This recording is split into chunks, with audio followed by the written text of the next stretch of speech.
China has the largest video surveillance network in the world and plans to expand it to more than 600 million cameras over the next 2 years. With the rise in facial recognition and artificial intelligence, it feels more like someone is watching all those cameras at all times.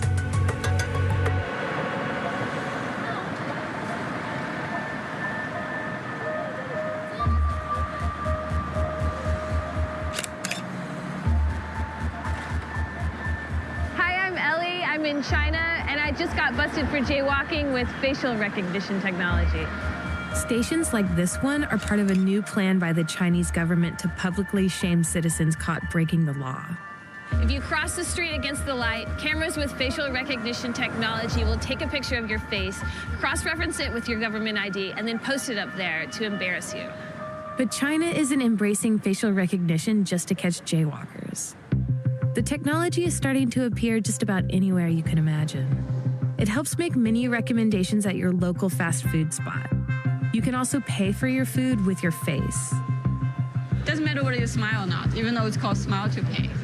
Even if you are wearing a wig or have a heavy makeup, it will still recognize you.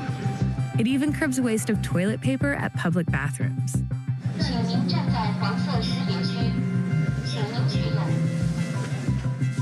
My gift. This is all I get for the next 9 minutes.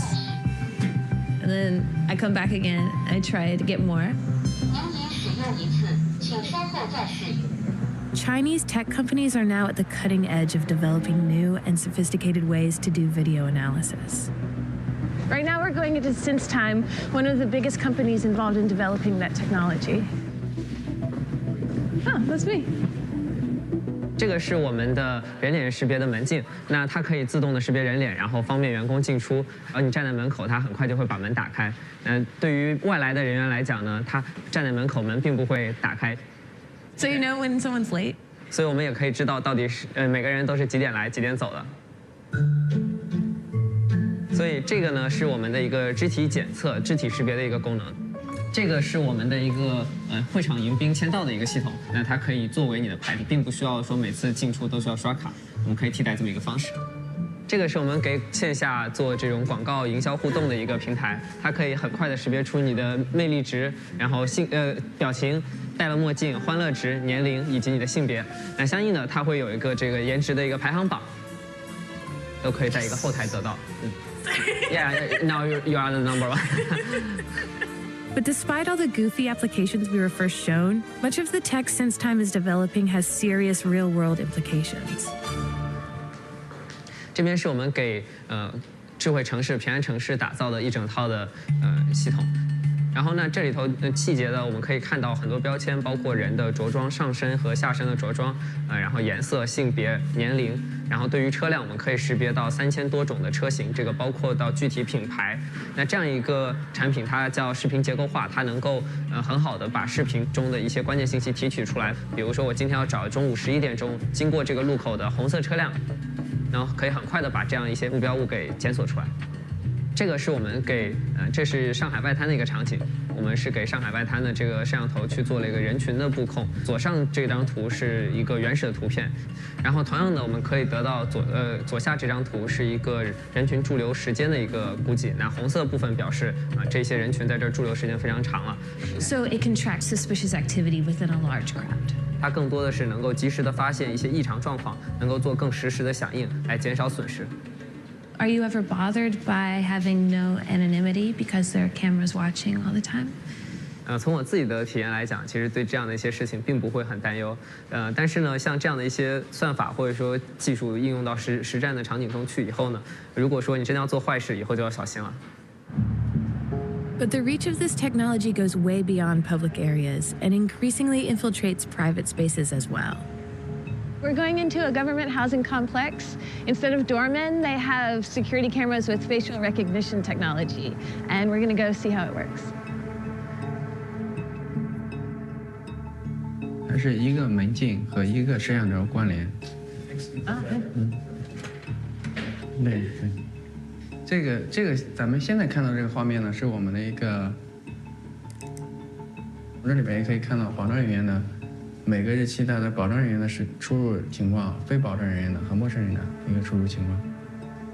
This is the number of visitors, and this is all of the residents.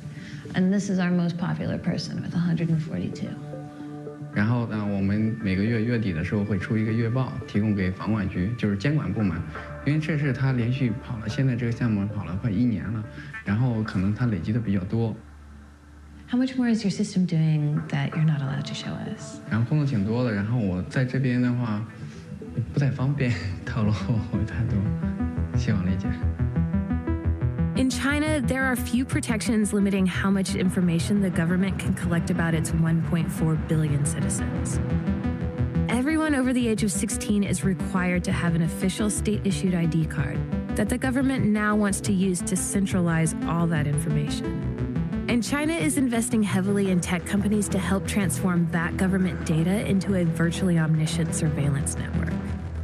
One of those companies is Wing-kee. It recently received a capital investment of nearly $500 million, part of which is from a state-run VC fund. But the name chosen for its premier piece of technology is a bit of a tell. Skynet, what is that? The Terminator is the favorite film of our founder.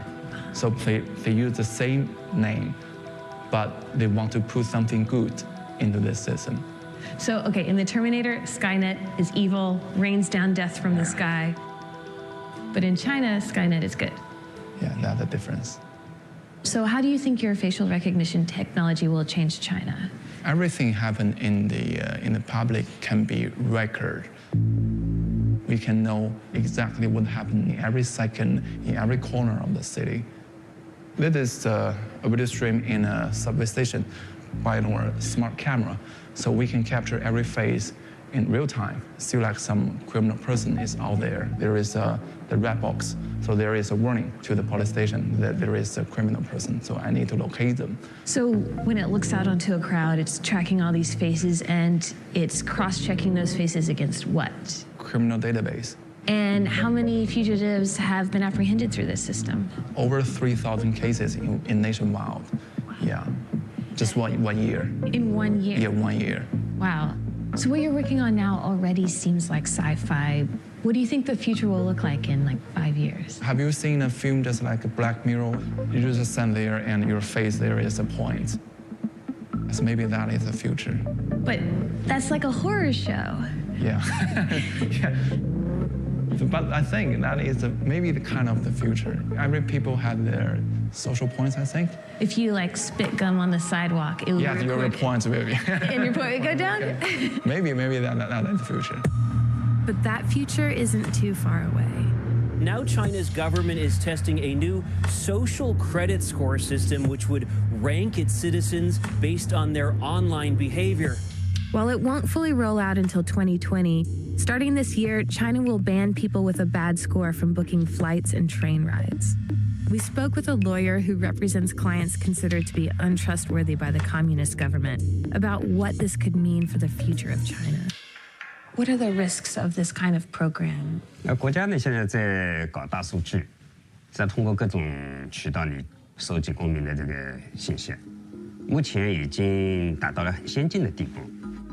无论是道德的或者呢这个诚信道德方面的，还是呢法律制裁方面的力量都不够。而我的感觉是你技术的先进啊，控制手段的这个先进啊，有没有用到，就是说你这个公平的啊？ What do you think of the government's argument that a social credit system will create a more meritocratic society?